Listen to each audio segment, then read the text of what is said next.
Good morning students, मैं आनंद Fidelis आपके सामने फिर प्रकट हूँ 8 क्लास को किताब को लेकर के, जो कि मैं व्याकरण पढ़ाने जा रहा हूँ पार्ट 3। और इस पार्ट में हम लोगों ने बहुत सारी बातों को जान चुके हैं और आगे हम लोग देखेंगे। यह हमारा जो है चौथा वीडियो है। इसमें हम देखेंगे शब्द विचार हम लोग जान पढ़ चुके हैं, शब्द के भेद को भी हम लोग जान चुके हैं, शब्द किसे कहते हैं, पद किसे कहते हैं, शब्दों के भेदों को हम लोग जाने और उसके आधार पर, स्रोत के आधार पर हम लोगों ने देखा कि तत्सम, तद्भव, देशज और विदेशी। ये सब जानने के बाद हम लोगों ने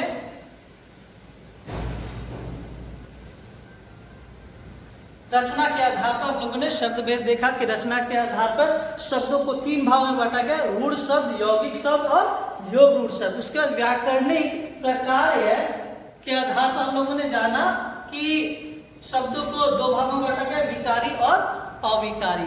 और विकारी के अंतर्गत हम लोगों ने देखा कि संज्ञा, सर्वनाम, विशेषण, क्रिया, और अविकारी के अंतर्गत क्रिया, विशेषण, संबंध बोधक, समुच्चय बोधक और विस्मयादि बोधक। अर्थात कहने का अर्थ 4 विकारी शब्द है और 4 अविकारी शब्द है। उसके बाद हम लोगों ने व्याकरणिक, ये हम लोग देख चुके।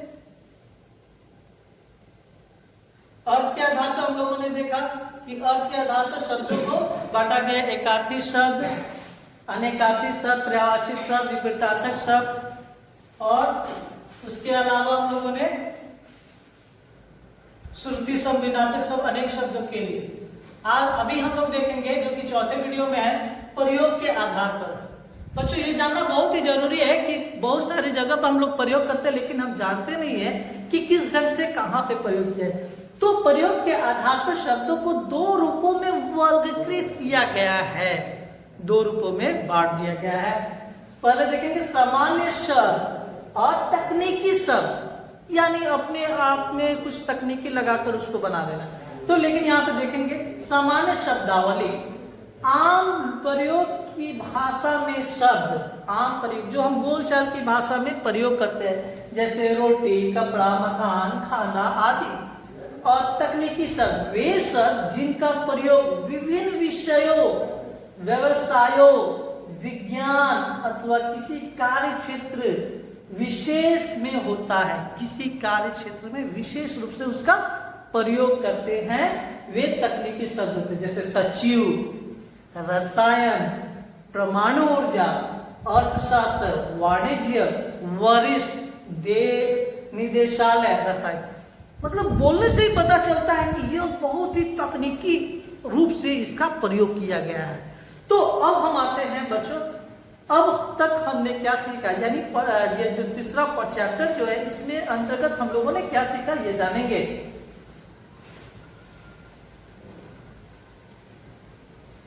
तो ऐसे तो हम लोगों ने बहुत सारी बातों को जान चुके हैं इस चैप्टर के अंतर्गत, लेकिन किताब में कुछ मुख्य बातें हैं, उसे हम जान जाए। पहला, स्रोत के आधार पर शब्दों को कितने भाग बांटा गया है, आप देखोगे 5 भागों में, तत्सम, तद्भव, देशज, विदेशी और तथा संकर शब्दों में बांटा गया है। रचना के आधार पर शब्दों को 3 भागों में बांटा गया है, रूढ़, यौगिक और योग रूढ़। अर्थ के आधार पर एकार्थी शब्द, अनेकार्थी शब्द, पर्यायवाची शब्द, विपरीतार्थक शब्द, श्रुति शब्द, भिन्नार्थक शब्द एवं अनेक शब्दों के लिए एक शब्द के रूप में हिंदी शब्दावली में समझाया गया है।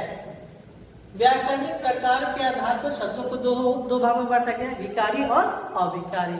अविकारी को कितने भागों में बांटा गया, 4 भागों में, संज्ञा, सर्वनाम, विशेषण, क्रिया।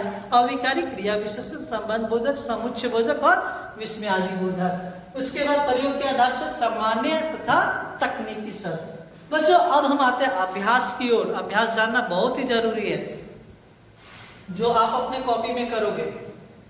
पहला जो है, शब्द और पद में क्या अंतर है। बच्चों, मैंने बताया है इसकी परिभाषा, मैंने फर्स्ट भाग में ही बताया था इसकी परिभाषा और पद की परिभाषा। लगभग 2-3 तरह के पद के बारे में देखेंगे और उसी परिभाषाओं में से या किताबी परिभाषा में से एक लिखोगे उसके अंतर में। स्रोत के आधार पर शब्दों के भेदों को उदाहरण सहित लिखो।